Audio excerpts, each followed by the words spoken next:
সামুদ্রিক মাছটা আনলাম, মাছটা দিয়ে দেশি গুলালু দিয়ে রান্না করব।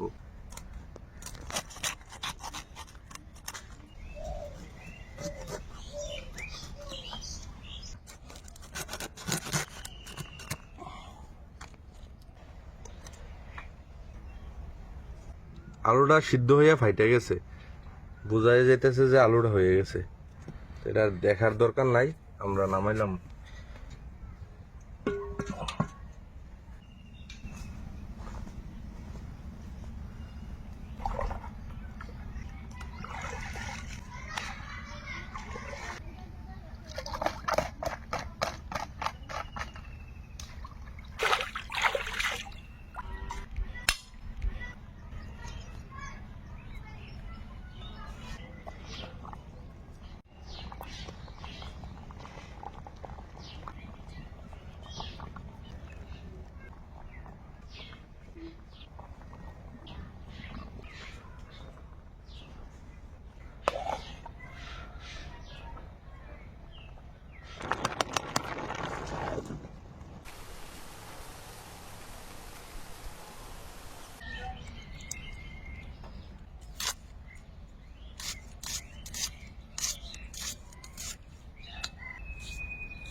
বিসমিল্লাহ।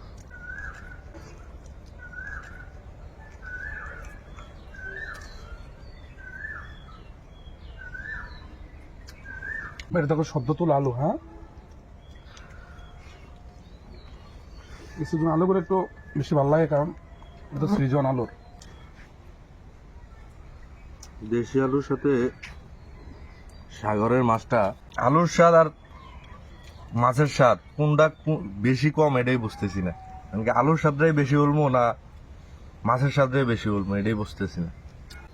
দেশি আলু আর সাগরের মাছ দুইটাই সুস্বাদু।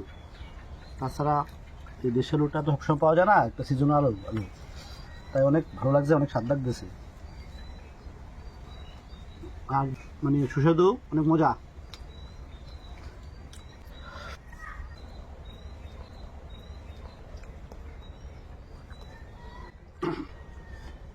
আমাদের ব্লেসপুরে সচরাচর অনেক খাবারে আছে, অন্য জায়গা থেকে খাইলে যে টেস্টটা একবার হাতে মশলা আর অনেক ভালো লাগে।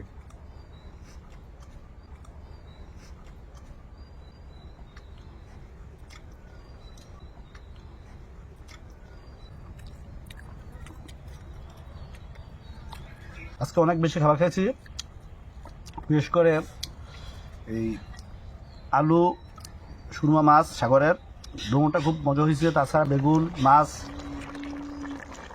তারপর কাঁচা টমেটোর চাশনি, এটাও খুব সস আর কি, যেটা বলি আমরা সস চাটনি যেটা বলি।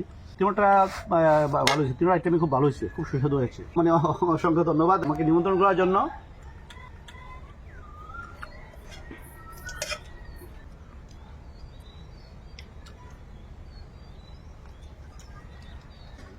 ভালো কথা।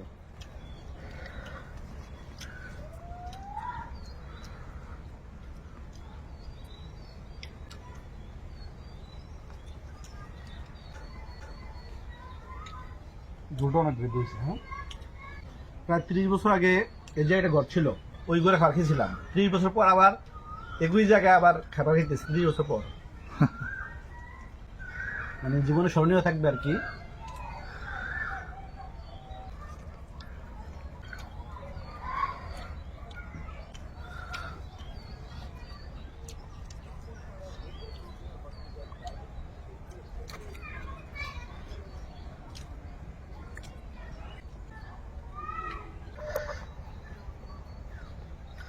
রান্নাটা যতটুকু আশা করছিলাম এর থেকে অনেক বেশি ভালো হয়েছে। মন চাইতেছে চেটে উঠে সবকিছু খাই। আমি সবসময় 1 প্লেট ভাত খাই আর কি। আজকে মজা হওয়ার কারণে 3 প্লেট ভাত খাইছি। আমার ভিডিও যদি আপনাদের ভালো লাগে তাহলে আমার চ্যানেলটা সাবস্ক্রাইব করে দিবেন।